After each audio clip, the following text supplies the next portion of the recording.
¿Me oís ahora? Ahora sí, ahora ya sí.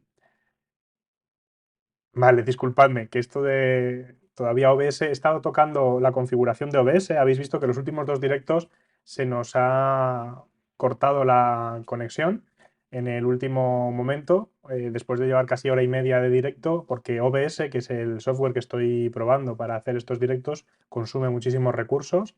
Yo tengo un Mac M1 y la RAM con 8 de RAM y se la come por completo. Entonces he estado toqueteando esta semana a ver si consigo que no se nos corte el directo y debe ser que he tocado la parte de los micros y os he dejado en silencio. Os decía que feliz año nuevo, que bienvenidos, que muchísimas gracias por estar otra semana más. Gracias por bueno, pues los seguimientos estos que hemos tenido estos días, que ya hemos superado los 50 seguidores, que era el hito que necesitábamos este primer mes superar. Eh, bienvenidos. Tenemos aquí Jumat y Andy Non. Bienvenidos al canal. Gracias por seguirme. Y bueno, pues os estaba simplemente recordando un poco estos hitos y estos días y que el jueves subo el vídeo a YouTube, pero no el de esta semana, sino que los jueves estoy subiendo a YouTube el vídeo de la semana anterior. Es decir, que este próximo jueves tendremos el vídeo del lunes pasado. ¿Vale? Que de momento los estoy subiendo como repositorio, no estoy haciendo mucha edición, la justa, pero que poco a poco mi idea es ir recortándolos y reforzando un poco los puntos para que sean mucho más consumibles y que tengamos ahí contenido útil del que ir tirando en un repositorio. Y en la comunidad, sobre todo, en la comunidad de ovejas negras que estamos haciendo en Discord, que ya somos más de 65 ovejas, si no me equivoco, eh, comentando, ya tenemos varios Tier 2, o sea, gente que va participando y que se va haciendo activa y que va consiguiendo sus puntos. Bueno, poco a poco vamos avanzando. Este es el cuarto directo que hacemos, llevamos exactamente un mes, hoy además, bueno, menos de un mes, llevamos 4 semanas, pero no hace el mes porque fue el día 12 el primero, si no recuerdo mal. O sea que poco a poco vamos avanzando. Y nada, me pregunta Manu si he pensado subirlo a TikTok. Pues de momento no, me lo estoy pensando, pero quiero ir poco a poco. De momento me estoy haciendo con Twitch, es una plataforma, como digo, totalmente nueva para mí.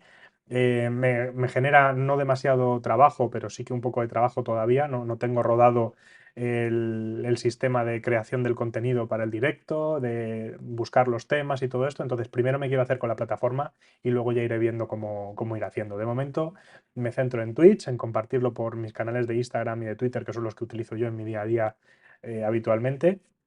Y no me estoy complicando mucho, la verdad, pero bueno, tomo en consideración lo que me dice hermano. Y bueno, y bienvenido, que he visto que me has seguido justo antes de empezar también. Muchas gracias. Bueno, hoy tenemos un par de temas interesantes que tratar. Son temas que he visto en dos artículos. He de decir que, bueno, en redes sociales parece siempre que estamos siempre leyendo artículos y leyendo y actualizándonos y formándonos y nada más lejos de la realidad. Cuando caen en nuestras manos algún artículo interesante, lo guardamos como hacéis probablemente vosotros en un cajón en el que tenéis ahí el para leer después o algo similar. Y revisando en esos que tenía, esta semana han caído sobre mis manos dos artículos que he visto gente que ha compartido que son muy, muy interesantes. Y sobre esos quería comentaros un poco y hemos llevado el debate a la comunidad, porque sé que hay gente en esa comunidad que sabe bastante del tema y que, bueno, todas las aportaciones, como hemos dicho en el inicio de esta andadura en Twitch, el objetivo es la inteligencia colectiva, el nadie sabe más que todos juntos y que podamos unos enriquecernos del conocimiento de otros y viceversa y apoyarnos sobre todo para que sigamos avanzando y siempre con un espíritu positivo, un espíritu crítico pero constructivo, para que podamos pasárnoslo bien con esto que nos gusta. No todo es fisioterapia, obviamente. Hoy yo os voy a ir contando temas que a mí me interesan, que no tienen que ver directamente con la fisioterapia, aunque siempre tienen algo que ver, aunque sea tangencialmente, como es el tema que vamos a tratar hoy sobre la voz como biomarcador. Ahora lo comentaremos después. Y otro tema que sí que nos toca y que toca directamente mi área de conocimiento, que me ha gustado mucho, y es si sabemos los fisioterapeutas identificar factores psicosociales. Este es un tema que, bueno, pues que en el año 2023, que hemos empezado recientemente, teniendo en cuenta que el modelo biopsicosocial oficialmente se establece en el año 77, si no recuerdo mal, por Engel, y año 1977. Ha llovido un poco, 50 años ya casi de entonces, y que a estas alturas nos estemos preocupando de si los fisioterapeutas como profesionales sanitarios somos capaces de esto, pues a mí me llama la atención. Me llama la atención, pero no me sorprende. A ver si me explico. Porque vista la evolución que estamos teniendo los fisioterapeutas, es verdad que quizá, como he dicho, que es este campo en concreto, que es en el dolor musculoesquelético y los factores psicosociales, yo llevo, pues no recuerdo, más o menos, llevaré 11, 12, 13 años leyendo muchísimo, publicando incluso. Mi tesis doctoral se basó en este tema en conjunto, aunque fue en dolor lateral de cadera, pero fue como aterrizar esos factores psicosociales también en ese dolor lateral de cadera y demás. O sea que es un tema que a mí especialmente me interesa y en el que yo he profundizado mucho y entiendo que no todo el mundo haya profundizado tanto. Hasta aquí lo entiendo. Pero que en el ámbito clínico a día de hoy todavía nos esté costando identificarlos, a mí me llama la atención. Me explico. He visto un artículo que ha caído, como decía, en mis manos, una revisión eh, que trata justo este tema y la verdad es que los resultados me han sorprendido bastante. Voy a intentar compartiros, a ver si la veis. Aquí estáis viendo una, pero no es la que quiero, la parte que quiero mostraros.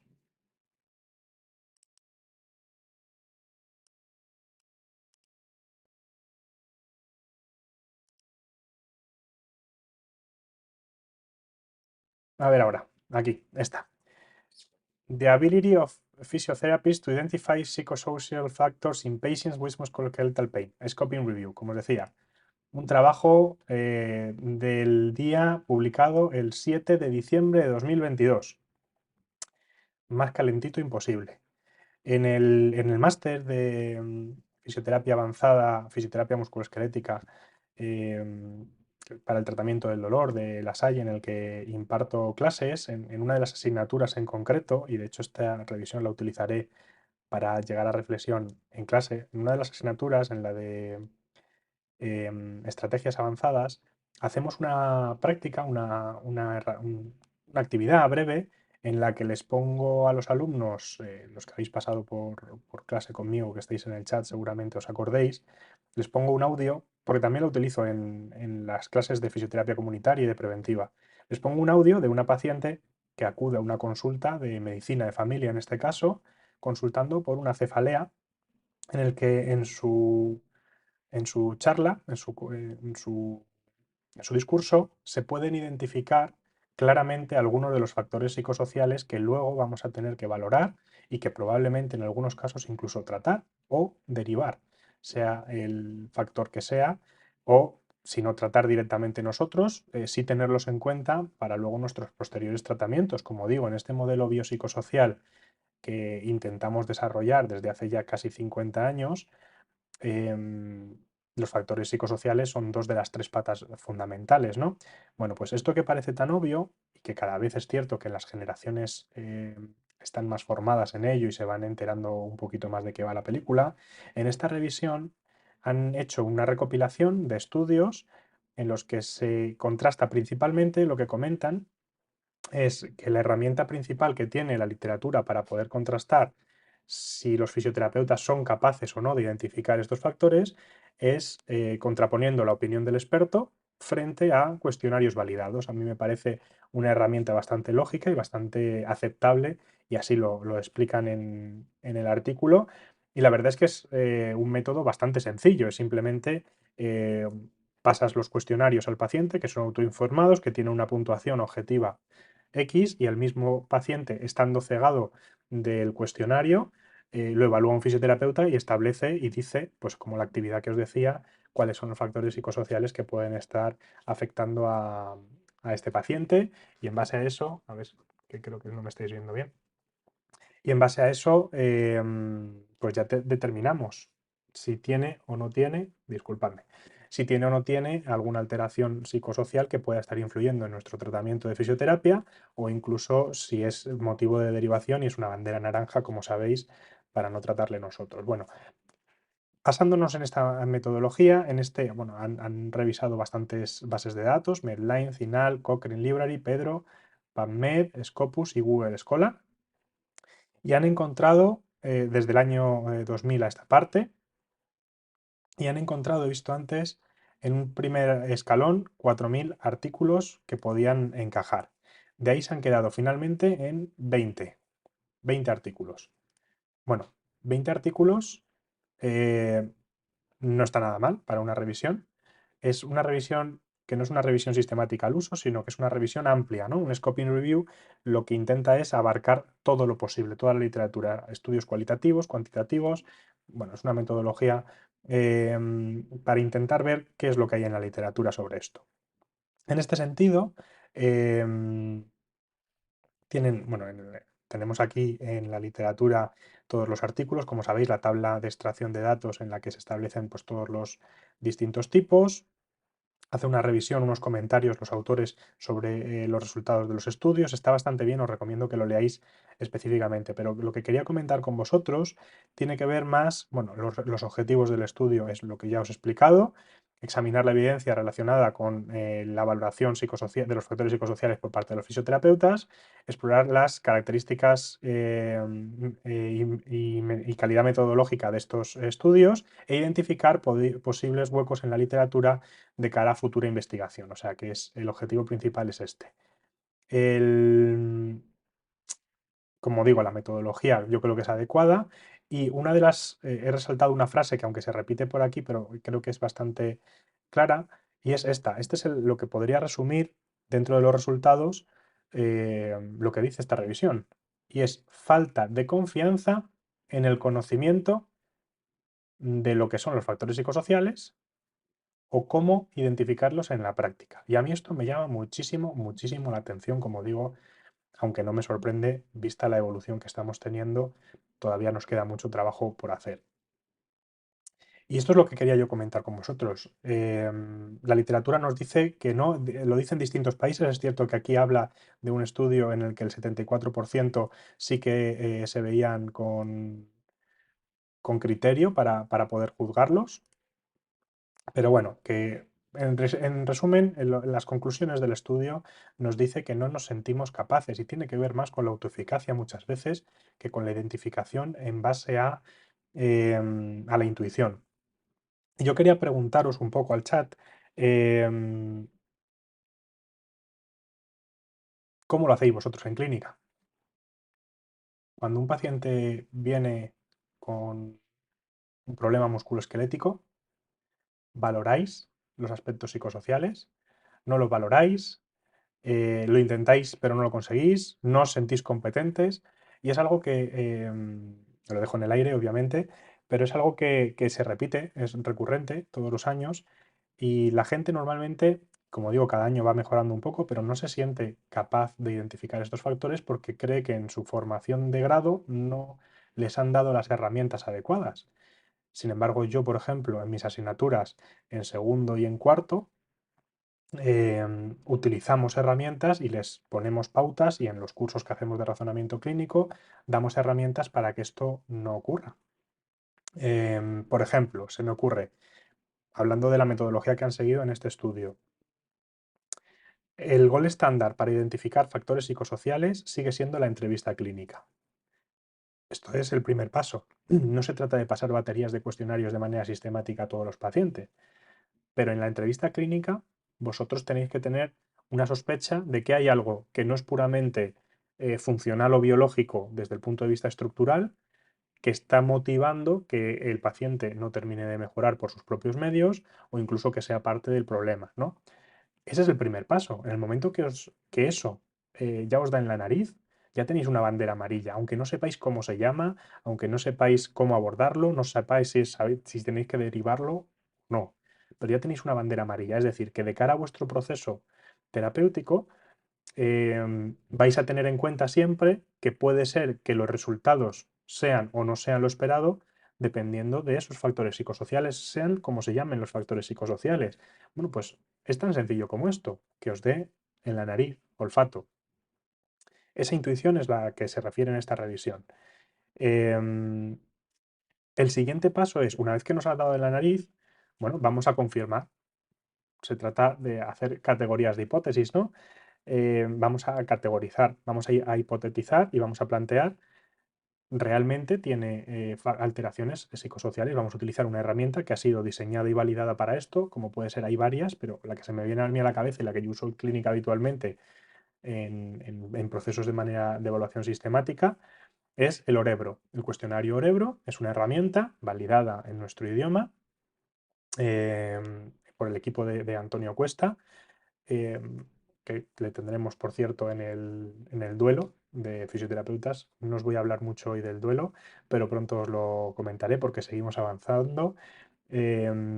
He hecho el inciso, os decía, el Orebro es un instrumento que tiene 25 preguntas, lo digo de memoria, puede ser que me equivoque, pero creo que son 25 preguntas y la puntuación de corte que viene establecida en el cuestionario nos dice si tiene o no tiene alteraciones psicosociales que sean lo suficientemente relevantes como para tenerlas en cuenta de cara al tratamiento. Porque nuestra intuición puede fallar, ¿no? Es lo que decimos de pasar del sistema 1 al sistema 2, en el proceso de razonamiento y demás, ¿no? Bueno, una vez que hemos pasado ese instrumento es cuando ya nuestro entrenamiento y cuando vamos formándonos en la identificación de factores psicosociales, en de qué se compone cada uno, qué instrumentos tenemos para medirlo, qué herramientas disponemos para abordarlo, cuáles son las posibles interacciones que puedan tener en nuestro proceso de tratamiento de fisioterapia o si lo tenemos que derivar porque excede nuestras competencias. Todo eso se va aprendiendo a lo largo de los años con formación específica. Esto sí que es verdad que requiere formarse específicamente, no viene por ciencia infusa por enfrentarse mucho a ello, ¿vale? Em, pero es ahí, ese paso intermedio entre saber que los tiene y saber cuáles son, ya te ha hecho identificar que los tiene. No sabes cuáles son, no sabes cómo abordarlos, no sabes si lo tienes que derivar, vale, pero ya los tienes. No me parece, a mí me ha sorprendido por eso, porque creo que es tan sencillo como si te da en la nariz, simplemente pásale un cuestionario de screening.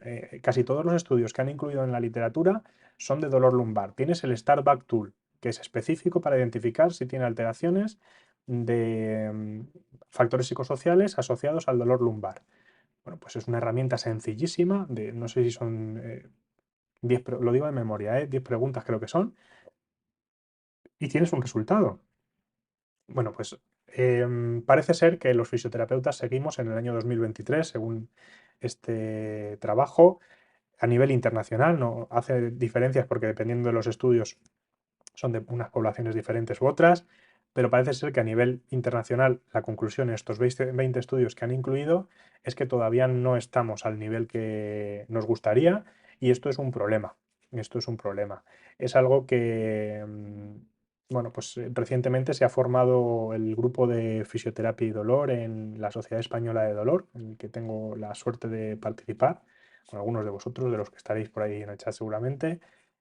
Y este es un tema que yo creo que podemos abordar desde las sociedades científicas para intentar que la formación específica en fisioterapia de cómo abordar estos factores, en conjunto con el grupo de psicología y dolor, obviamente, que es su campo de conocimiento, yo creo que es algo que podríamos plantearnos como un reto, como profesión, para los próximos 5 o 10 años incluso, que mejorase enteros, porque sabemos hoy que en pacientes con dolor musculoesquelético estos factores psicosociales muchas veces son grandes factores de perpetuación y son muchas veces la causa en sí misma de que el dolor no termine de reponer. De hecho, sabemos que los factores psicosociales en el dolor crónico son lo que en la mayoría de los casos hace que ese dolor sea crónico y que los pacientes con dolor crónico y con dolor agudo se comportan totalmente de manera diferente y esos comportamientos es a lo que se refieren precisamente con esos factores psicosociales. Yo creo que a estas alturas de la película, pero como digo, puede ser un sesgo personal de que yo llevo muchos años metido en esto y a lo mejor a mí me parece mm, muy llamativo, pero a lo mejor a vosotros, si estáis en otros ámbitos clínicos, esto os parece lo más normal y os resulta incluso eh, llamativo mi posición. Entonces quería escucharos, voy a leeros un poco que os he dejado ahí en el chat a medio hacer y quería conocer vuestra opinión. Pero bueno, simplemente quería, mi objetivo de hoy era discutir, debatir esto, daros algunas pautas, algunos tips desde mi experiencia y presentaros este artículo que es muy, muy recomendable. Os lo dejo aquí para que podáis coger la referencia.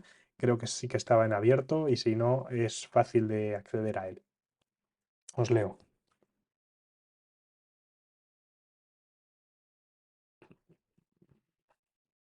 A ver, decía que Engels lo estaba estudiando en primero, decía Manu. Antigüedad de los artículos como exclusión. Decían por aquí que son hasta el año 2000, o sea, tienen 20 años los artículos, no son, son bastante recientes en este sentido. Em, yo lo intento, pero muchas veces no lo consigo. Bueno, esto lo importante es tener una estrategia, intentarlo y poco a poco se va identificando, pero si sabes que no lo consigues, ya es un paso porque ya tienes una manera de testar si lo has hecho bien o lo has hecho mal para aprender para la siguiente. Hay una máxima que yo utilizo mucho pues, en mis mentorías y en procesos de acompañamiento, de tutoría y demás, y es que sin error no hay aprendizaje. Y esto es un hecho sustentado con la neurobiología del aprendizaje, y es que si el cerebro no tiene una traba en el proceso y por azar acierta, no aprende, porque no le da la relevancia suficiente como para que esa memoria se consolide. Por tanto, si tú ya has identificado que no lo consigues, eso ya es un paso fundamental para aprender. Ahora tienes que poner los medios para conseguirlo. Y los medios son básicamente lo que te he comentado, utilizar herramientas de screening que hacen el trabajo por ti y en base a eso testar si te ha dado en la nariz bien o no y luego formarte específicamente en cuáles son los factores que dentro del dolor están más implicados. Yo te haría un resumen rápido. Catastrofismo, conductas de miedo de evitación en la que podemos incluir la kinesiofobia, pero aunque tienen matices, podríamos meterlo aquí. Ojo con la kinesiofobia, que no es miedo al movimiento, si es miedo a una nueva lesión provocada por el movimiento, matiz relevante. Autoeficacia. Meteríamos los grandes, que serían ansiedad y depresión, que esos son factores psicológicos muy asociados a la cronicidad, pero que exceden cuando están de manifiesto, exceden nuestras competencias, igual que el catastrofismo, cuando supera el percentil 75, también excede nuestras competencias. La kinesiofobia, sin embargo, la podemos medio manejar, aunque cuando está muy exacerbada también tiene una correlación altísima con estos otros componentes y también conviene que lo valoremos, pero la autoeficacia asociada al manejo del dolor, lo que tiene que ver con el movimiento, sin duda es campo nuestro. Podríamos hablar de las estrategias de afrontamiento también, aunque en un segundo nivel, pero yo creo que si eres capaz de identificar kinesiofobia, catastrofismo, ansiedad, depresión y autoeficacia, con estas cinco tienes muchísimo trabajo hecho en dolor musculoesquelético, porque es la base del tratamiento de fisioterapia. Hay montones, millones de conductas asociadas a factores psicológicos. Y estos son solo psicológicos, ¿eh? No estoy hablando aquí, aunque hablamos de psicosociales también en conjunto, esto da para otro directo. Cuando hablamos de factores psicosociales, normalmente siempre nos centramos en la parte, en la esfera psicológica y dejamos un poco de lado la esfera social. Si incluimos la esfera social, por ejemplo, el apoyo social que comentábamos no hace mucho, o incluimos los determinantes sociales, incluimos el nivel de estudios, incluimos estas barreras sociales, también son componentes determinantes, valga la redundancia, para el manejo del dolor que nos van a ayudar a manejarlo. Em, Desde una perspectiva biopsicosocial, centrarse solo en la parte biológica en el año 2023 me parece un atraso. Centrarse solo en lo psicológico también lo es, ¿eh? No podemos hacer ahora el péndulo y decir, no, es que ahora todo es psicosocial y entonces nos olvidamos de los componentes biológicos y en el dolor todo es psicológico. No, no, espera, espera, espera, espera. Hay unos componentes biológicos clarísimos que nosotros tenemos herramientas para manejar y tenemos que seguir manejando con nuestro ejercicio, nuestra terapia manual, nuestras técnicas mínimamente invasivas y este tipo de procedimientos, ¿vale? No confundamos. Pero que si no tenemos en cuenta los componentes psicológicos, nos estamos dejando dos tercios o un tercio de lo que le ocurre a nuestro paciente es un hecho. Entonces, si no sabemos identificarlo, estamos haciéndolo a medias. Simplemente hay que intentar mejorar en este sentido. Aquí os dejo esta revisión para que lo reviséis. Los pacientes se extrañan de que realicemos ciertas preguntas que parece que no sean de nuestro ámbito. Totalmente de acuerdo. Y hay un estudio cualitativo muy interesante, y no tengo la referencia a mano, pero os lo colgaré en YouTube cuando haga el resumen, en el que hacen precisamente esta pregunta a los pacientes. ¿Cómo se sienten ellos cuando los fisioterapeutas valoramos aspectos psicológicos? La valoración de aspectos psicológicos en fisioterapia, em, Paul Watson ya lo escribe en un artículo en el año 1999. Ojo, que esto de que no es nuestro ámbito, bueno, no es nuestro ámbito si nosotros no lo hacemos nuestro ámbito, pero Paul Watson ya, como digo, lo describe que en el año 99, cuando un paciente no mejora con el tratamiento médico indicado, en el contexto de atención primaria estoy hablando, es el fisioterapeuta el que debe abordar y valorar estos factores psicológicos asociados al dolor musculoesquelético, porque es la persona mejor cualificada para poder identificarlos precisamente en el ámbito clínico y en los aspectos de dolor musculoesquelético. Yo no estoy hablando en otro tipo de dolor oncológico o en otras áreas, pero en dolor musculoesquelético el fisioterapeuta sin duda es el mejor profesional para ello. O sea que esto de que no es nuestro ámbito o no nos queremos nosotros que sea nuestro ámbito. ¿Vale? A poneros la referencia que no ha salido bien.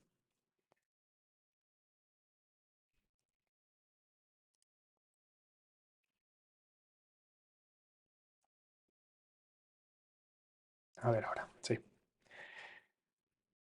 Mm, Somos muchos, dice Patricia, que partimos de formación biomédica y muchos que no han salido de ahí, o eso me parece, muchos que pueden pensar que eso es psicología y que no nos toca a nosotros. Misma respuesta que acabo de dar sobre la experiencia de Paul Watson y el artículo que publica, y que evidentemente es que nuestro paciente eh, es igual de nuestro que del psicólogo o del médico o de la enfermera. Nosotros somos parte del equipo multidisciplinar y el paciente tiene estos factores psicológicos, o sea que los tenemos que detectar, pero igual que los tiene que detectar la enfermera o los tiene que detectar el médico, si es que tenemos que trabajarlos en conjunto. A lo mejor nuestro tratamiento no se debe dirigir a corregir esos factores psicológicos. Eso es otro tema, es otro debate totalmente paralelo. Yo estoy hablando de identificarlos en tu valoración y tenerlos en cuenta como una bandera amarilla. Esto es nuestro campo clarísimamente. Y entiendo que estamos en el mismo, en la misma página en este sentido y que hay muchos fisioterapeutas que no se sienten así, pero es que eso es un problema. Que haya fisioterapeutas que son profesionales sanitarios que no sienten que los aspectos psicosociales, que son 2/3 de lo que le pasa al paciente con dolor musculoesquelético, sean competencia suya, es que están haciendo un pan con unas tortas. Disculpadme, pero esta es mi opinión. Sociales, economía, hijos, padres, trabajo, hobbies, efectivamente.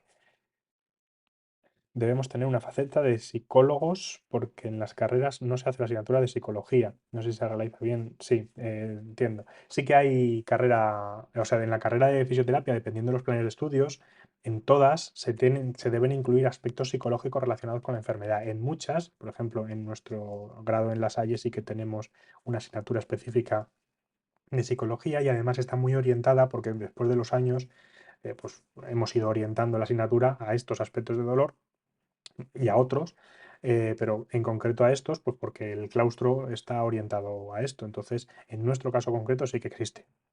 Me constan que en muchísimas otras universidades también y habrá otras muchas que no. Un tema muy interesante es la diversidad que hay entre los distintos planes de estudio, que si queréis más adelante también en otro directo podremos abordar por qué no se unifican esto, dónde están los intereses, cuáles son los lobbies de presión en cada uno de los ámbitos y por qué en unos sitios sí y en otros no, aunque tengamos el mismo título avalado por el ministerio. Y a mí siempre cuando hablo de este tema, que no voy a abordarlo mucho más porque no quiero distraerme del principal, pero me recuerda mucho a la biodisponibilidad de los medicamentos genéricos. Y diréis, ¿qué narices tendrá que ver una cosa con la otra? Bueno, la biodisponibilidad del medicamento genérico, sabéis que no recuerdo si es un 30 o un 40%, pero tiene un más menos 30 o 40% de variabilidad frente al principio activo, o sea, entre marcas a partir del principio activo. Es decir, todas tienen que tener la misma cantidad y el mismo principio activo, pero el resto de excipientes y demás puede variar un 30 o un 40%. El caso es que hay unos mínimos que se deben cumplir y entonces lo puedes llamar paracetamol o lo puedes llamar lo que sea. Pero hay un margen dentro de los planes de estudio que permite jugar a las universidades. Nosotros tenemos la orden CIN de fisioterapia 2523 barra, a ver, 2535, ¿quieres sonar? Bueno, ponéis orden CIN fisioterapia y sale, no recuerdo, creo que es 2535 barra 2008, que es donde se establecen los planes de estudio de las carreras y todos los grados de fisioterapia acreditados por la Agencia Nacional de Calidad, la ANECA, tienen que cumplir esos criterios porque hacen revisiones cada 2 o 4 años normalmente de esos planes de estudios y si no, pues te cierran el grado. Es así. Eso es lo mínimo que tienes que cumplir. ¿Qué pasa? Que dentro de eso mínimo, eso se mete dentro de, o sea, hace referencia a materia, se mete dentro de asignaturas y las asignaturas tienen una orientación y los contenidos de cómo se expresa una cosa o cómo se presenta la otra, pues dejan muchísima laxitud. Entonces, bueno, pues eso hace que los fisioterapeutas que se forman en la universidad de Vigo sean distintos de la Universidad de Cádiz, que son totalmente distintos de la Universidad de Valencia y muy distintos de la Universidad Europea, por poner los ejemplos así al azar. Esto genera controversia, pero bueno, abordando esto que me comentas, en muchas de estas de estos grados sí que hay aspectos psicológicos. Lo que pasa es que, bueno, incluso en algunos me consta que se ha orientado un poco regular y se han introducido algunas pseudoterapias en este ámbito, véase bioneuroemoción y otras cosas por ahí, que no quiero entrar hoy tampoco, pero bueno, que sí, que por este aspecto de lo psicológico, lo mental, que sabéis que la mente es un constructo, no existe como tal, esto dirían los conductistas. Mi amigo Joaquín Pardo, un saludo Joaquín.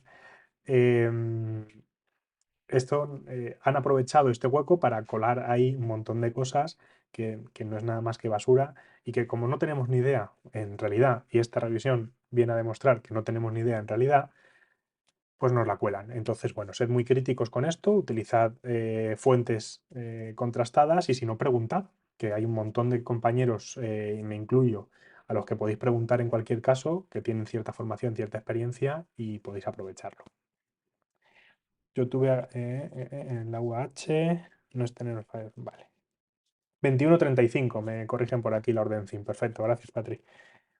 Em, bueno, si estás en primer año, no te preocupes, porque a lo largo de la carrera probablemente infórmate, mira tu plan de estudios, mira a ver qué asignaturas tienes y pregunta a tu tutor, tutora de la universidad si es que tienes, y si no, a cualquiera de los profesores que te pueda orientar en qué asignaturas se ven estos aspectos psicológicos. Probablemente no con la profundidad que yo he comentado, porque es verdad que esto requiere formación específica, Manu, no es algo que, como digo, se aprende sobre la marcha y por mucho que te enfrentes a pacientes, si no tienes curiosidad y si no profundizas en el tema y alguien te orienta, es muy difícil identificarlo. O sea que sin prisa, poco a poco, y esto si estás en primero de carrera, tienes toda la vida para aprenderlo. Así que sin problema. Bueno, pues creo que llevamos un buen rato charlando de este tema. Tema, como digo, sobre un solo artículo y ahora tengo cuatro. Tengo cuatro. Mira, te lo dan en tercero. Perfecto. Bueno, no quiero comentar lo que ha dicho Umat sobre la PNI y demás. No voy a entrar porque me liáis y luego pasa lo que pasa, que me tiráis de la lengua. La realidad es que la fisioterapia cotidiana, o sea, sí, la real, en la mayoría de los centros que nos evalúan variables sociales y psicológicas, bueno, esto estoy totalmente de acuerdo con Juanan, Fisiobitácora, bienvenido, por cierto. Gracias por pasarte por aquí y por mm, brindarnos tu conocimiento y tu experiencia sobre todo esto que hablamos de los planes de estudio, la fisioterapia y demás, ¿eh? Em, lo dicho, no, nada de salseo, que me liáis, que me conozco. Cambiamos de tema. Em, la voz. Y no hablo de la voz como el, el programa de la tele. No hablo de la voz del programa de la tele. Em, ¿La voz puede ser un biomarcador válido? ¿Qué pensáis? ¿Pensáis que, bueno, esto viene, como os he dicho, este es otro trabajo. En este caso no ha sido un artículo, ha sido eh, un, un post en un blog que se refiere a un artículo, a trabajos que se están realizando en distintas startups, precisamente con la intención de esto, de identificar em, distintas patologías, de hacer de diagnóstico, de herramienta diagnóstica a través de la voz. Y esto, bueno, pues me ha hecho tirar del hilo de una serie de lecturas que hice hace un tiempo, bueno, ahí estamos trabajando, como sabéis, una de las dos tesis que dirijo se centra en biomarcadores, en este caso la tesis que está haciendo Silvia em, tiene que ver con factor neurotrófico derivado del cerebro, que es un biomarcador bien definido, que veremos si tiene utilidad o no la tiene para lo que nosotros queremos hacer, pero eso es otro tema. Pero bueno, el concepto de biomarcador a mí me llama la atención y así lo he planteado en el debate que he abierto en la comunidad, la que os animo a que participéis, que sigue abierto, aunque vamos a abordarlo ahora en gran medida, pero bueno, tenéis ahí algo de literatura que ha aportado Silvia en concreto sobre biomarcadores, porque también la inteligencia artificial es otro de los temas que le interesan. He aportado algo de literatura interesante. Y es que el concepto de biomarcador, bueno, pues hay que ser un poco conscientes de qué implica ser un biomarcador. Y un biomarcador, como os ponía en Discord, es algo que se puede medir, algo que os ponía, definición. Característica que se mide y evalúa objetivamente como indicador de procesos biológicos normales, procesos patogénicos o respuestas farmacológicas a una intervención terapéutica. Pues eso es un biomarcador. ¿Y pensáis que la voz puede ser algo así? ¿Puede ser una característica que se mide y evalúa objetivamente como indicador de procesos biológicos normales, procesos patogénicos y respuestas farmacológicas ay, a una intervención terapéutica? ¿Creéis que puede ser un biomarcador útil y cómo nos afecta esto a los fisioterapeutas? Bueno, pues en base a esto hay algo de literatura que he compartido, como decía Silvia, y que quería compartiros y una serie de problemáticas asociadas. A ver si ahora consigo ver que lo veáis a la primera. ¿Lo veis? A ver si lo podéis ver. Creo que sí. Este artículo, si es el discurso, el habla, la nueva sangre, ¿no? La detección de patología a través de la voz. Bueno, en este trabajo que ya leí en su momento y que tiene, bueno, es un trabajo que tiene que ver a raíz de la pandemia de COVID-19, sabéis que se han realizado algunas aplicaciones basadas en aprendizaje de máquina, en Machine Learning, que lo que hacen es identificar los patrones de voz de los pacientes con COVID y con eso, pues como teníamos la problemática de la proximidad, de la dificultad de acceso a los test y demás, pues y el desarrollo de la tecnología estaba como estaba, pues las personas que conocen las herramientas se dedicaron a esto. Es donde había dinero y la investigación se dirigió a esto. Y aquí es donde empieza, pero esto ya lleva años. En los años 90 ya hay algunos artículos antiguos sobre biomarcadores no con inteligencia artificial, pero sí asociados a la voz. Y es que, como digo, aquí tenéis lo que es un espectrograma, en este caso, como digo, de COVID, y aquí solo ponen la escala frecuencia y tiempo, ¿vale? Esto es una transformada de Fourier, si no me equivoco. No sé si lo pondrá por aquí, pero al tener solo dos ejes entiendo que es una transformada de Fourier. Lo que hace esta ecuación, la transformada, lo que hace es intentar extraer los componentes de de una muestra, en este caso de la voz. Y aquí sacamos la frecuencia y en base a la frecuencia y el momento en el que ocurre, pues te pone los dos puntos y este es el gráfico de calor que ocurre a más frecuencia, más tiempo y demás, ¿no? Bueno, con estos espectrogramas aquí lo que nos intenta ilustrar este trabajo es que son diferentes frente al mismo texto leído, el de una persona con COVID-19, el de arriba, frente a una persona que no tiene COVID-19. Veis que aquí el que tiene COVID tiene un espacio más grande que probablemente tenga que ver con que necesita coger aire y aquí tiene un espacio más pequeño, ¿no? A mí se me plantean dos grandes problemáticas con esto.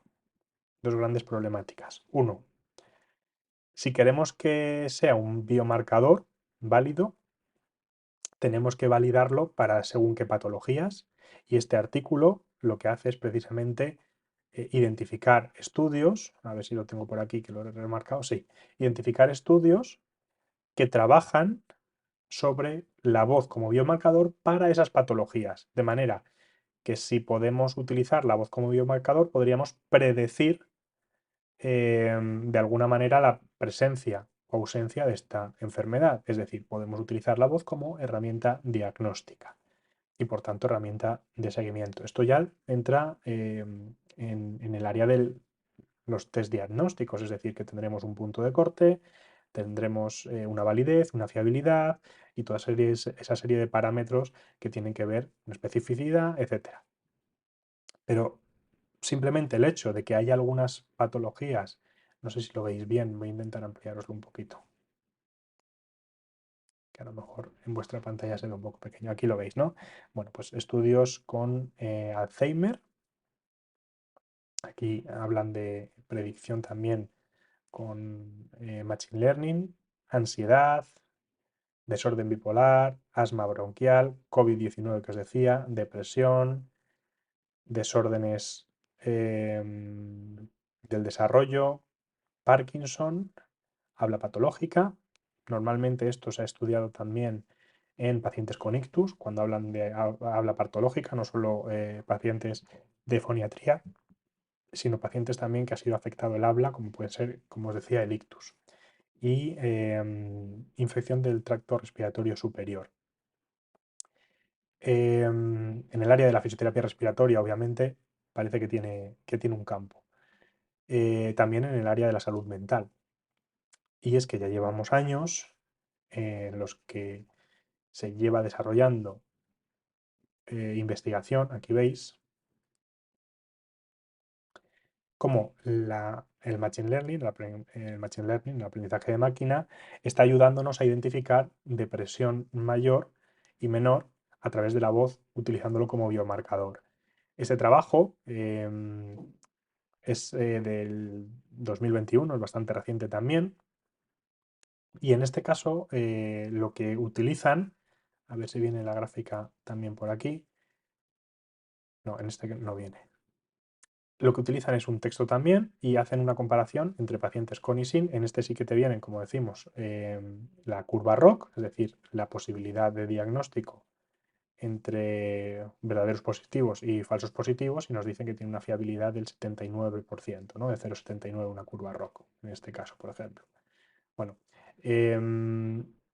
os decía que para identificar, es que me enlaza este tema porque enganché con el otro de los factores psicosociales y enganché a través de aquí y a través de, bueno, sabéis que tengo una participación amplia en una startup que utiliza la voz también para identificar la saturación de oxígeno y comentábamos precisamente en la comunidad que Smart Disney no utiliza realmente la inteligencia artificial para usarlo como biomarcador, sino que lo que hacemos es precisamente usarlo como vehículo, pero no como biomarcador, porque nosotros no extraemos las características de la voz para poder identificar la patología, sino que lo utilizamos para hacer de hecho el procedimiento consiste en hacer un speech to test, es decir, lo que estás hablando lo traducimos a texto para poder identificar los números que está contando y lo que calculamos es, en lugar de con una transformada de Fourier, como la que os he presentado antes, una transformada de Mel que extrae además la intensidad y la velocidad. O sea, aparte de la curva de tiempo, tiene otro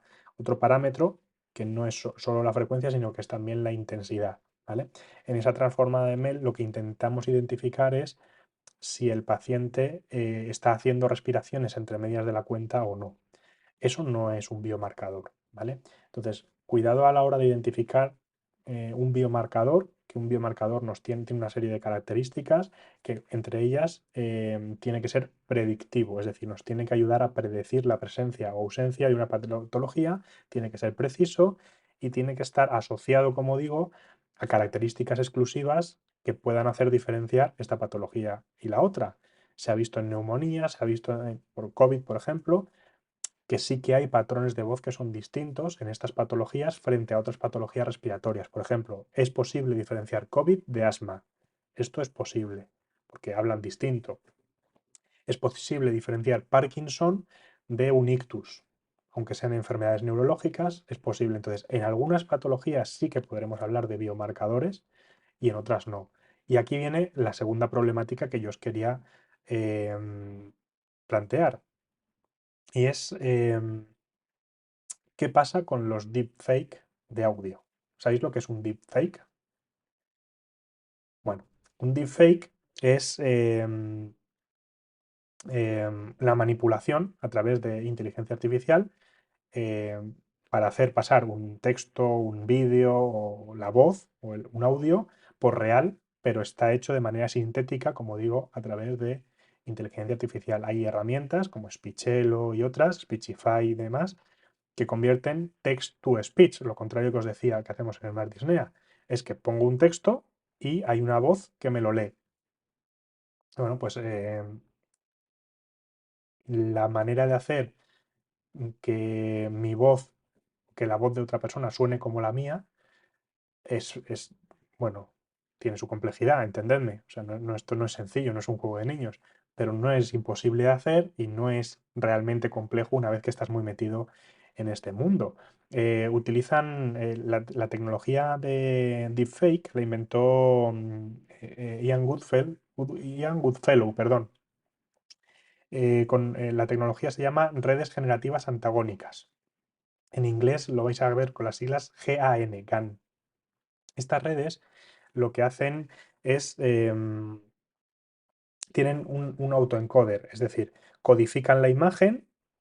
¿Qué implica codificar? Cuando hablamos del deepfake de imagen, pero de audio hace exactamente lo mismo. La literatura que he encontrado es sobre todo de imagen, porque utiliza redes convolucionales, redes neuronales convolucionales, que son muy utilizadas para la inteligencia artificial en imágenes, pero hay otras pues, de aprendizaje profundo muy utilizadas también para audio, como decimos. Os decía, lo que hace esta tecnología es que primero coge unas imágenes y el encoder, pasando ese procesamiento de una imagen puede ser una foto o puede ser un vídeo, porque un vídeo no dejan de ser un montón de fotogramas uno detrás de otro.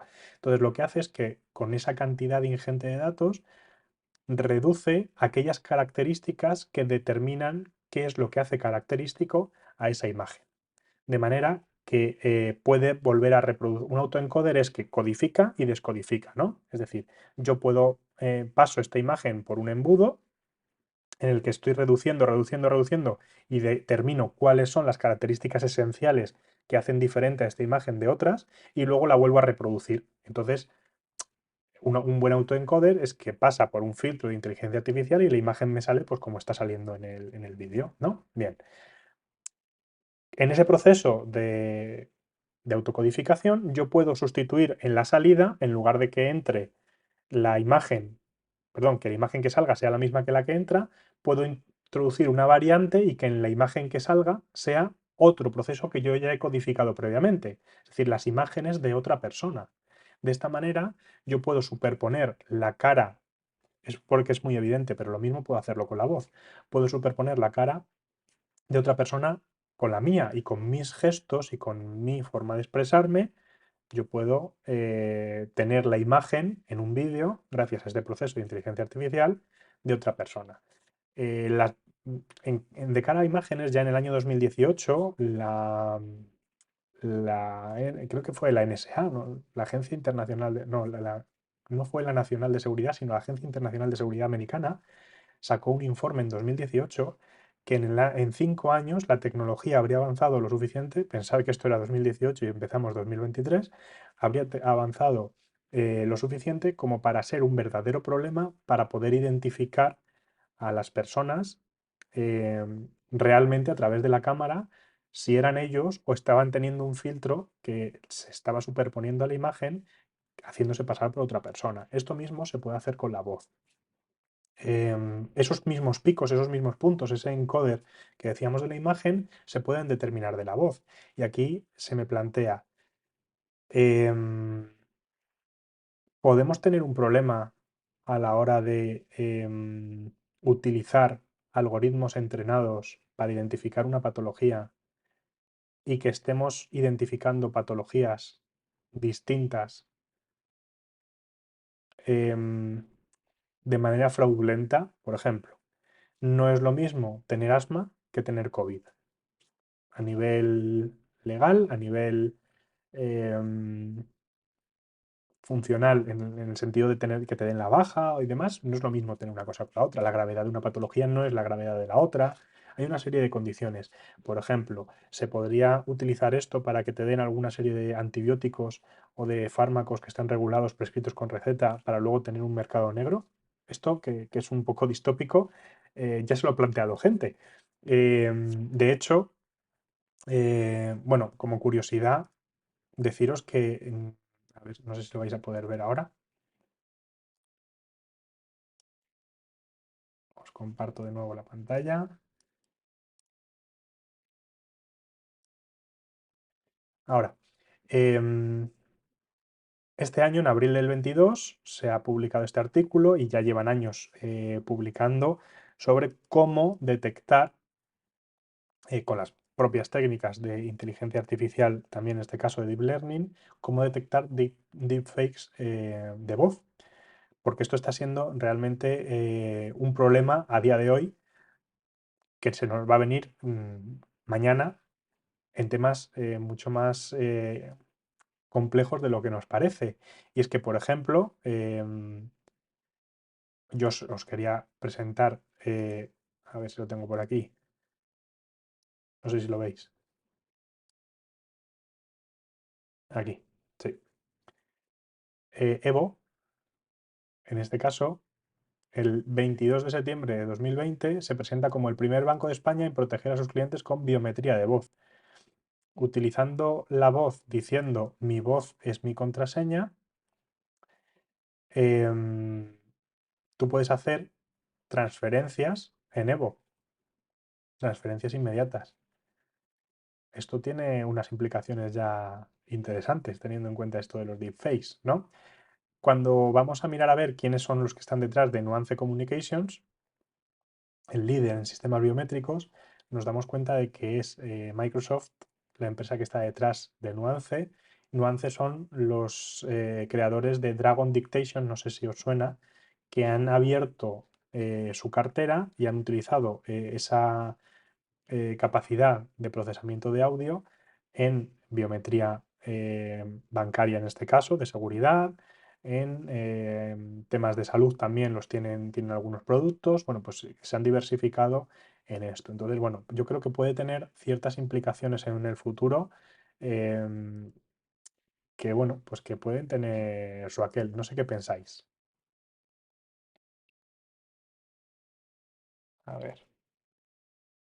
Mm, mm, mm. Cambio repentino, me está comentando Silvia en el chat, enriqueciendo, como decíamos, a la comunidad. Evidentemente, necesitamos herramientas, no somos nosotros los que lo tenemos que, con nuestro oído y con nuestra capacidad de procesamiento, necesitamos herramientas entrenadas para esto. Eh, Se me ocurre, por ejemplo, si podemos identificar banderas rojas solo con la voz. Podría ser una posibilidad. Podemos tener un código ictus solo con la voz. Ya una llamada al 112 con un filtro de inteligencia artificial nos puede identificar si la llamada es verídica o no, si está teniendo un ictus o no, por ejemplo, y mandar directamente a activar el código ictus sin necesidad de que nadie esté hablando, porque esto a día de hoy es un problema. En el 112, las personas que tienen un ictus y que piden ayuda al 112, que si les afecta el habla, no pueden pedir ayuda. Y esto es un problema si están solas.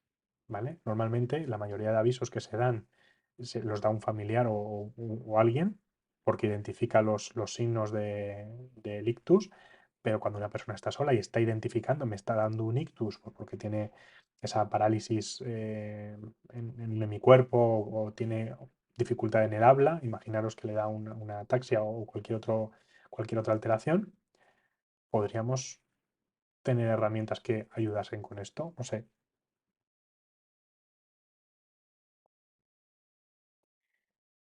Comentaba en equipos de élite su experiencia Silvia, tenían en cuenta la respiración para monitorizar la fatiga de forma bastante estricta, pero todavía nada de voz. Bueno, en este caso, en Respi, cantidad de frecuencia sería suficiente. La frecuencia respiratoria es muy fácil de determinar en este caso.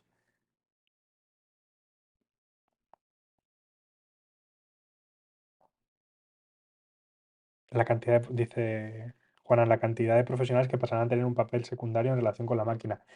Esto es un debate paralelo que se establece cuando hablamos siempre de inteligencia artificial. El futuro es esto. Habrá profesionales que si no se actualizan, pues tengan que pasar a un segundo plano, como bien dices. Pero igual que cuando la medicina pasó a la tecnificación que tenemos, y las personas antes, o la historia clínica electrónica, tú mismo lo habrás vivido probablemente en el hospital, compañeros de generaciones anteriores, cuando se empezó a incorporar el ordenador, y antes las historias clínicas eran en papel. El- Ahora lo hace el ordenador. Antes había una persona que se encargaba de mover eso, de mover las historias clínicas. Tú pedías la historia clínica y venía un celador, o no recuerdo qué perfil profesional era, y te traía la historia clínica 1 o 2 días después, no en el momento. Ahora, pues el ordenador nos permite acceder a la historia clínica. Es lo mismo, pero de manera exponencial. Básicamente es el avance de la tecnología. Habrá perfiles profesionales que se queden obsoletos y que haya que renovar, y aparecerán nuevos perfiles profesionales que sean personas que guíen el uso de la tecnología para poder sacarles más partido. Sin duda, si no nos actualizamos, nos quedaremos atrás. Uno de los problemas habituales, y esto lo comentaré muchas veces porque es recurrente, es la percepción de longitudinalidad. Es decir, en el tiempo me refiero. Cuando se implementa una tecnología, em, las personas que están viviendo la implementación en ese momento tienden a pensar que los avances tecnológicos, la siguiente fase de avances tecnológicos va a tardar al menos lo mismo que la que ha tardado la previa. Sin embargo, no se dan cuenta de que el crecimiento de la tecnología no es lineal, sino es exponencial. Eso quiere decir que los avances son cada vez más rápidos de manera exponencial. No el doble ni el triple, sino de manera exponencial, cada vez más rápido. Eso significa que en muy pocos años vamos a tener un boom, un crecimiento de todas estas tecnologías que confluirán unas con otras y harán que la manera de vivir sea totalmente distinta. ¿Pensabais antes de la pandemia? Y ya había gente haciendo streaming antes de la pandemia, pero que íbamos a estar charlando y comentando por un chat así estos temas un lunes a las 8 de la tarde, cada uno de donde esté. Bueno, pues estos son nuevas maneras de comunicarse, nuevas maneras de aprovechar la tecnología para algo que antes lo hacíamos en un bar, o que lo hacíamos en una jornada o en un congreso, y ahora lo estamos haciendo pues cada uno desde nuestra casa en tiempo real, y podemos enriquecernos y ir más rápido porque el conocimiento llega más rápido. Yo creo que esto no es más que lo que ya ha ocurrido previamente en avances tecnológicos previos. La inteligencia artificial es cierto que es una de esas herramientas que ha sido disruptiva en su aparición. Estamos hablando de la aparición en los años 60. O sea, la inteligencia artificial, no pensemos que esto es del año 2020, pero lo que sí que es del año 2020, 2018, es la democratización del uso de la inteligencia artificial. Hay dos fases en la adopción de nuevas tecnologías. Una es la aparición, es la disrupción, y otra es la adopción de la tecnología. Y en la curva de adopción de nuevas tecnologías, pues hay etapas, y hay gente que los early adopters que se dicen la absorben en las primeras etapas. Yo estoy más cerca, aunque no soy de los pioneros, pero suelo por mi carácter intentar estar en las partes que me interesan lo más al día posible, y suelo ser de los primeros que adoptan esas tecnologías, aunque no, como digo, no de los primeros. Mm, Hay otras en las que soy de los últimos, esto es un hecho, pero mm, no significa que la gente se vaya a quedar atrás, sino que poco a poco piensa en los teléfonos móviles desde el año 2007. O sea, ya había pantallas táctiles previas al año 2007. ¿Qué pasa? Que la democratización de la tecnología hace que poco a poco se vaya implementando. Hay gente que todavía utiliza teléfonos de estos de botones, y hay gente que ha vuelto a los teléfonos de botones. Ya sabéis que la mafia, por ejemplo, ha vuelto a los teléfonos estos de botón porque son eh, irrastreables, ¿no? Y bueno, pues aparte de ciertos sectores, eh, hay, hay muy poca gente ya que utilice teléfonos de botón. Casi todos utilizan teléfonos de pantalla táctil, y es esta democratización de la tecnología lo que ha hecho que se adopte esa tecnología y que se extienda de manera exponencial, ¿no? Aunque, como digo, ya existían pantallas táctiles asociadas a teléfonos móviles mucho antes. Yo tenía un HTC previo al iPhone años antes, que era táctil. Lo que pasa es que iba con su lapicerito y con su Windows instalado, tipo como la Palm, bueno, algunos de los que estáis en el chat no sabéis ni de lo que estoy hablando, pues esto es antes casi de que nacierais. Lo diré, la Palm, ¿cómo eran? No eran tablets, no me sale la palabra, pero bueno, eran unos dispositivos, unas agendas, una especie de agendas que utilizábamos antes, que no tenían teléfono, sino que eran aparte. Luego hubo teléfonos que incluían eso, como el HTC este que os comentaba, o algunos otros que había en el mercado, y luego llegó el iPhone y toda la tecnología que eso hizo que muchos competidores después adquiriesen y que tumbase a todos los teléfonos de botón. Bueno, pues eso que ocurrió entonces se está replicando con la inteligencia artificial. ¿Qué pasa? Estamos viviendo una época en la que estas tecnologías disruptivas están confluyendo por la velocidad precisamente de la adopción de las tecnologías y va a llegar un punto en el que cuando confluyan todas y se empiecen a mezclar unas con otras, verdaderamente sí que nos va a dar vértigo. Las PDAs, cierto. Muchas gracias. Las PDAs, efectivamente, las Palm estas, Palm era una marca, las PDAs eran los dispositivos estos. Os decía que lo que sí que va a dar vértigo es cuando se junte la impresión en 3D con los digital twins, con el 5G, con la robótica, con la inteligencia artificial, cuando confluyan en distintos proyectos todas estas tecnologías, dos o tres de estas tecnologías que están avanzando a una velocidad brutal, cada una por separado, pero juntándose, no, nada que decir del blockchain, nada que decir de la realidad virtual, que ya están prácticamente extendidas a nivel mundial. Bueno, pues cuando confluyan todas estas tecnologías veremos otros problemas, como el que os planteaba de los deepfakes.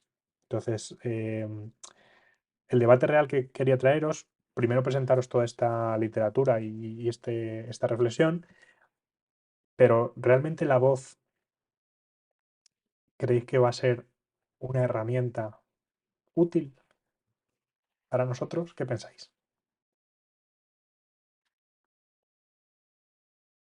Os leo.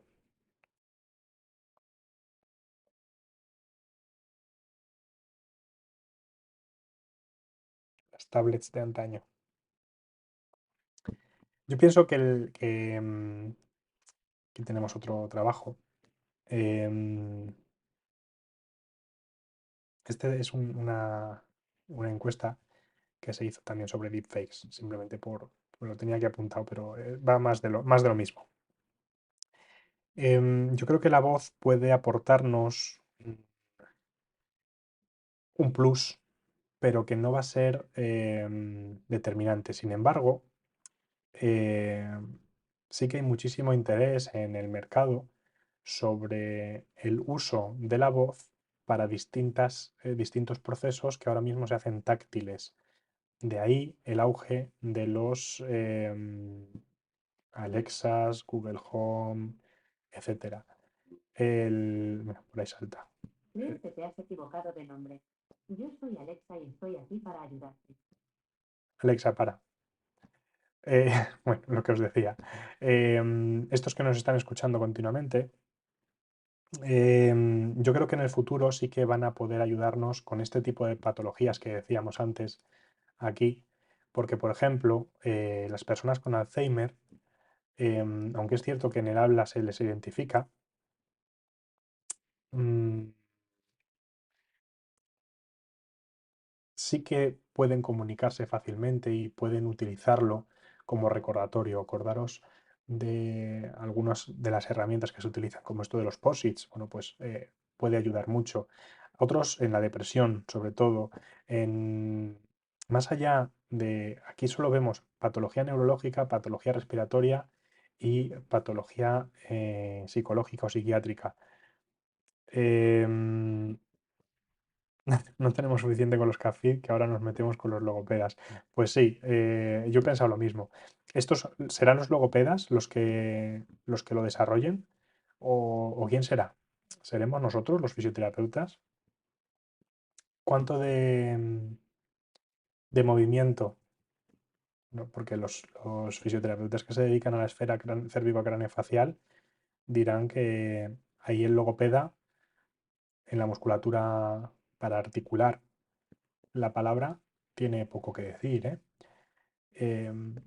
Yo creo que ahí tenemos un campo y cómo una cirugía puede afectar a la voz de una persona y cómo eso puede modificar estos aspectos biométricos que decíamos antes, por ejemplo. Yo creo que tenemos un campo, no es un campo que diga un nuevo campo de desarrollo enorme, pero sí que creo que es un punto que se está poniendo mucho énfasis, mucho recurso económico en analizar cuál es el potencial de la voz a raíz de, como digo, la pandemia de COVID-19, pero que ya lleva años estudiándose cómo extraer todos esos parámetros de la voz y que cada vez habrá más patologías en las que nosotros podamos tener algún papel. Os decía, por ejemplo, ¿podríamos nosotros identificar banderas rojas en un discurso si grabásemos la entrevista clínica? ¿Cuál es el problema principal de todo esto, de todo lo que tiene que ver con inteligencia artificial? El problema principal es la calidad del dato. Si nosotros no etiquetamos bien los datos, em, los algoritmos de inteligencia artificial no son capaces de identificar nada, son tontos. Son herramientas muy potentes, pero que si no les das las indicaciones adecuadas, la inteligencia artificial no es inteligente realmente, es simplemente potente. Potente para hacer una, ahora mismo, la que tenemos ahora, el nivel de desarrollo que tiene la inteligencia artificial es muy buena para hacer una única tarea. Tienes que darle las instrucciones, como digo, tienen que estar el dato bien etiquetado. Y el problema principal que tenemos nosotros en el ámbito de la salud, no solo nosotros, sino todos los profesionales sanitarios, es precisamente la calidad del dato. Por eso es importante que nos formemos, que aprendamos a cómo registrar, que utilicemos herramientas validadas y de manera sistemática para que podamos contrastar grandes lagos de datos, que se llaman así, data lakes, en los que podamos unificar muchas bases de datos para poder extraer de ahí información valiosa y a partir de ahí podremos ver cómo nosotros nos podemos beneficiar o no de tener toda esa información. A nivel de deporte de alta competición, ya estaban comentando por aquí en el chat que, bueno, pues ya se lleva utilizando la inteligencia artificial desde hace muchísimo. Hace este fin de semana, no sé si habéis visto que se ha inaugurado la Kings League. Es una liga que tiene tintes, una liga de fútbol, Fútbol 7, que se hace sobre todo a través de, se retransmite a través de Twitch, en que los presidentes de los equipos son streamers muy conocidos y bueno, han hecho un draft y han escogido sus jugadores. Tiene unas normas muy dinámicas y muy parecido a la NBA, pero adaptado a nuestro contexto. Yo creo que es un proyecto bastante chulo que os aconsejo que sigáis si tenéis curiosidad por este tipo de cosas o si os gusta el fútbol.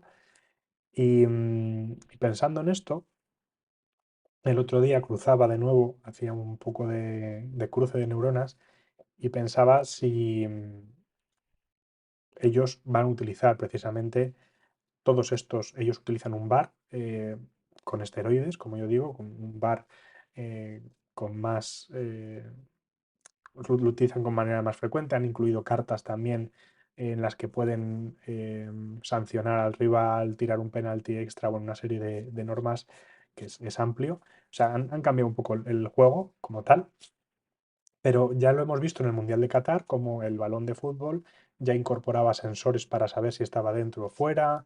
Es decir, toda esa inteligencia artificial que en alto rendimiento ya se está utilizando muchísimo, no va a tardar en llegar al día a día. ¿Cuánto de eso nosotros, cuánto de eso nosotros vamos a poder incorporar en nuestro día a día? No sé si hacéis mediciones de análisis de movimiento o goniometría simplemente. Pues hoy en día la podéis hacer con una cámara, podéis hacer la goniometría. Hace poco publicaban sobre el Kinovea, un software, no sé si lo conocéis, de análisis de movimiento, un artículo de que decían que era válido para poder identificar y demás. O sea, lo han revalidado, o sea, ya estaba validado, pero lo han validado en aspectos muy concretos de patología específica, porque estaba validado para deporte, pero muy poco para patologías en concreto y para patología neurológica recientemente lo han validado.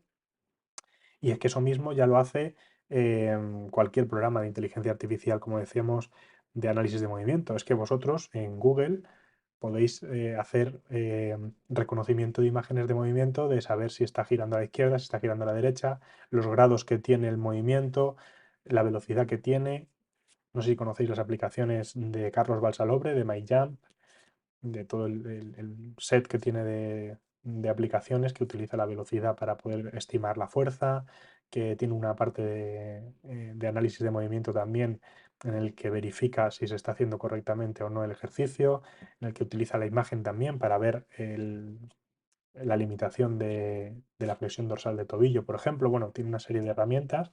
Todo eso es inteligencia artificial aplicada al día a día en el ámbito del deporte que podemos nosotros extrapolar al ámbito clínico. No sé si utilizáis ya alguna cosa. Bueno, yo os dejaré algunas de estas referencias que estoy comentando, pero abierto estoy a vuestras recomendaciones. Y estamos ya avanzando. No sé, de momento no se me ha quedado pillado. No sé cómo va esto de... Voy a cambiar un segundito.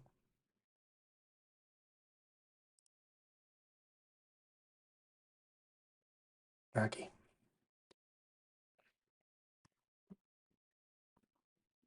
¿Cómo vais por ahí? Contadme vuestras impresiones. Yo creo que llevamos un ratito ya. Vamos a ir finiquitando, a menos que tengáis algún tema que queréis que tratemos. Os dejo libertad y os doy mi sincera y eh, espero que útil impresión. Cosas que os tengo que comentar. Estamos preparando, como os decía ya, el, el duelo de fisioterapeutas. Va a ser para febrero finalmente. Os daré la fecha final la semana que viene probablemente. Tengo que concretar todavía ya, que la tengo confirmada, pero por concretar ya todo y sacarlo. Va a haber 8 fisioterapeutas, em, 4 jóvenes promesas, 4 fisioterapeutas consolidados en temas muy, muy interesantes que no son los temas que habitualmente ellos tratan y ya estamos trabajando con ellos. Tengo muchísimas ganas, me apetece muchísimo esta jornada, espero que mi ordenador aguante. Van a ser 8 horas entre unas cosas y otras de directos, espero que lo tolere. Em, Antes de que me dé más fallos, que veo que está aquí haciendo cosas, por si acaso. em, Nada, me voy a ir despidiendo, veo que no comentáis en el chat nada más. O sea que, lo dicho, muchísimas gracias por vuestro tiempo, por vuestro interés, em, por seguir ahí. Muchísimas gracias por todo. Em, Nos vemos en la comunidad. Nos vemos el lunes que viene en el siguiente directo. Estamos abiertos a cualquier tema que queréis que tratemos, que preparemos. Y espero que os vayan a traer muchas cosas los Reyes Magos porque habéis sido buenos. Y si no, pues sed malos y aprovechad que empezamos año nuevo. Un abrazo a todos. Nos vemos la semana que viene. Chao, chao.